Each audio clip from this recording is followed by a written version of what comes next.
Hello students. आज हम लोग जे एडवांस 2019 में पूछे गए इलेक्ट्रोस्टैट का क्वेश्चन डिस्कस करते हैं। A charge shell of radius R carries total charge Q. देखिए, एक सेल है, स्फेरिकल सेल, रेडियस आर दिया हुआ है और क्यू चार्ज डिस्ट्रीब्यूटेड है सेल पर। डिस्ट्रीब्यूट कर दिए चार्ज को।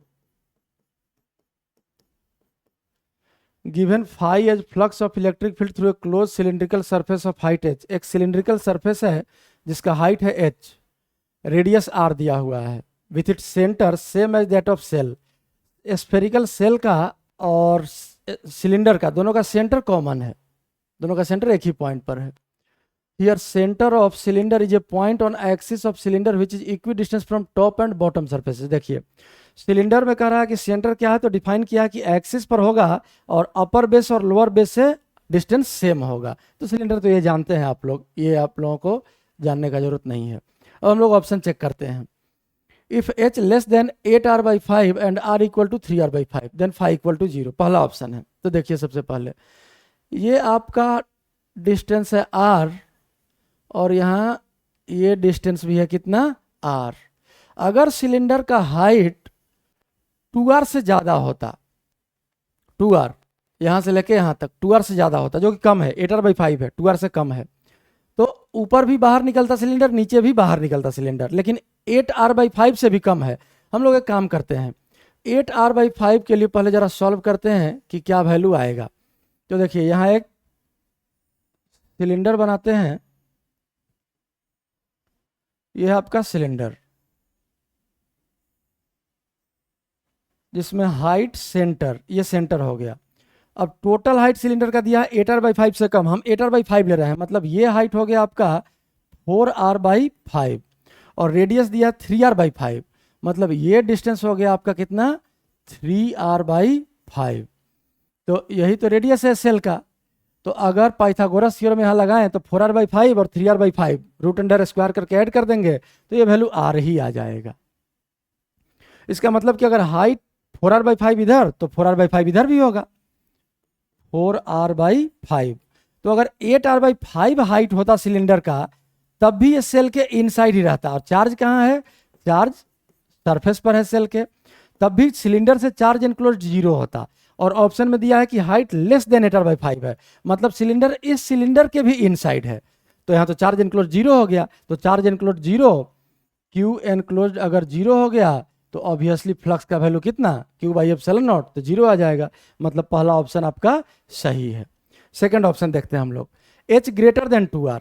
h का वैल्यू अब 2r से ज़्यादा है। देखिए यहाँ अब 2r से ज़्यादा हो गया, मतलब सिलेंडर बाहर है, और साथ में r मतलब सिलेंडर का रेडियस स्फेयर के रेडियस से बड़ा है, रेडियस इससे बड़ा है और हाइट भी 2r से ज़्यादा है।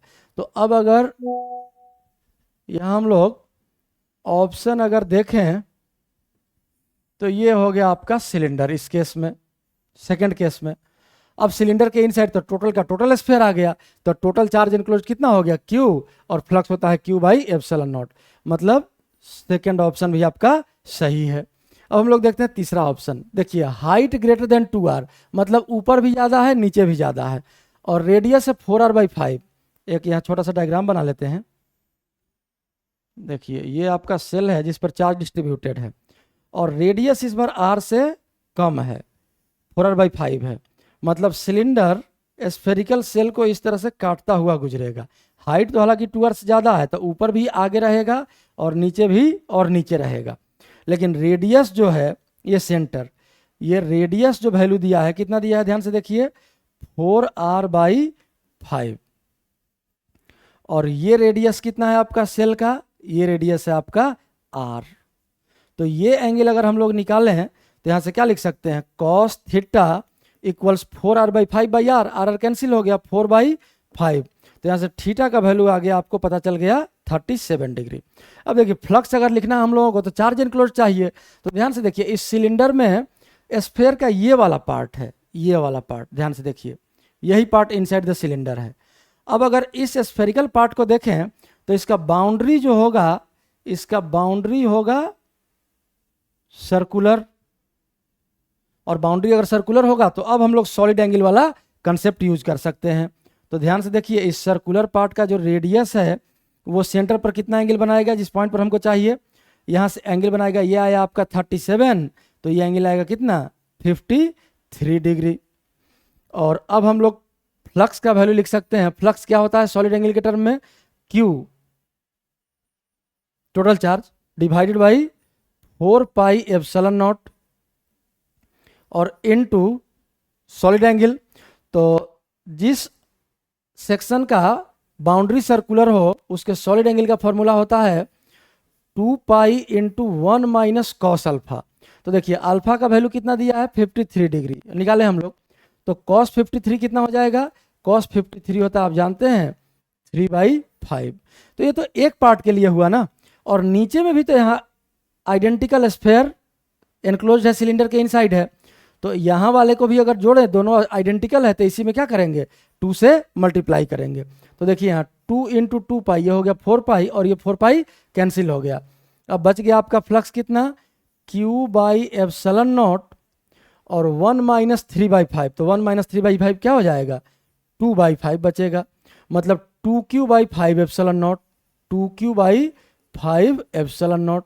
ऑप्शन में देखिए क्या है Q बाई 5 एप्सिलॉन नॉट, मतलब सी ऑप्शन आपका गलत हो गया। अब चौथा ऑप्शन देखिए, फिर से H ग्रेटर देन 2R दिया है, लेकिन इस बार R 3R/5 दिया है। मतलब अगर ये डायग्राम हम लोग ड्रॉ करें एक बार और, ये हो गया आपका सिलेंडर, तो ये रेडियस है सिलेंडर का, कितना दिया है इस बार, सिलेंडर का रेडियस दिया है 3R/5 और स्फेरिकल सेल का रेडियस कितना हो गया, ये हो गया R।